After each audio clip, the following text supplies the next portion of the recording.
The first criteria listed in OSHA's definition of a confined space is the space is large enough and so configured that an employee can bodily enter and perform assigned work.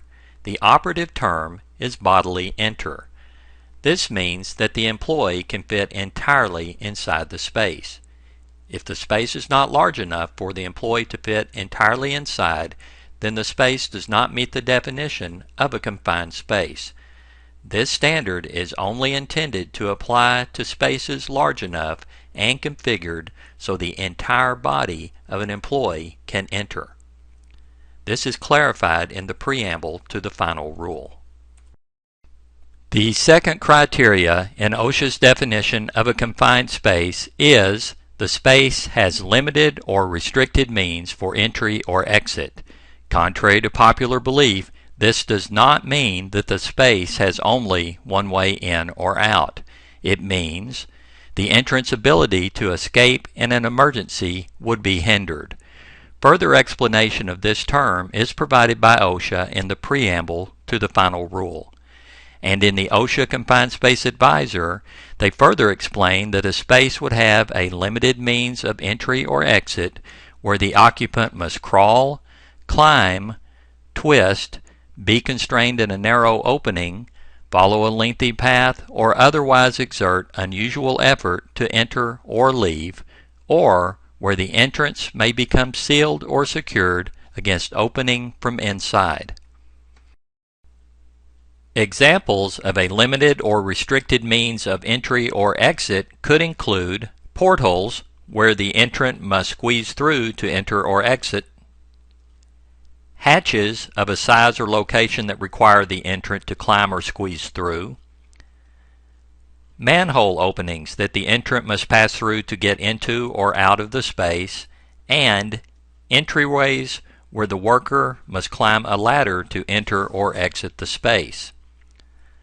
Spiral stairways, which are difficult to climb or descend, steep stairways, such as ship's ladders and other non-standard stairways, tight crawl spaces, such as beneath equipment, under floors, between walls, and above some ceilings, and enclosed spaces where the worker must travel a long distance to get to the means of exit.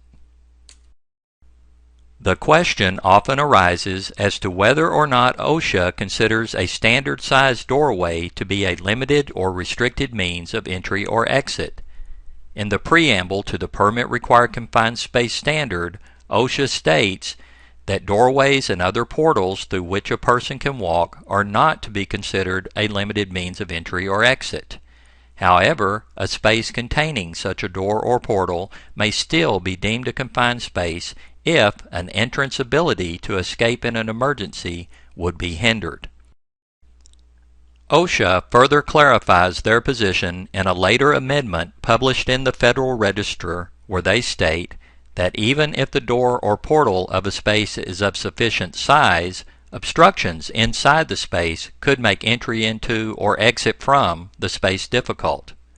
The agency intended that spaces which otherwise meet the definition of a confined space and which have obstructed entry or exits, even though the portal is a standard-sized doorway, be classified as confined spaces. The third and final criteria listed in OSHA's definition of a confined space is the space is not designed for continuous employee occupancy.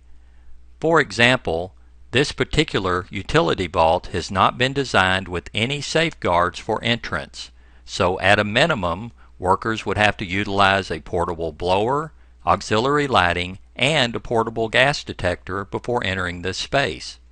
On the other hand, this fully functioning submarine is designed for continuous employee occupancy, so it would not be considered a confined space. So in review, here is a recap of the three criteria listed in OSHA's definition of a confined space. Number 1, the space is large enough and so configured that an employee can bodily enter and perform assigned work, and number 2, the space has limited or restricted means for entry or exit, and number 3, the space is not designed for continuous employee occupancy. As a reminder, all 3 criteria must be present for the space to be considered a confined space.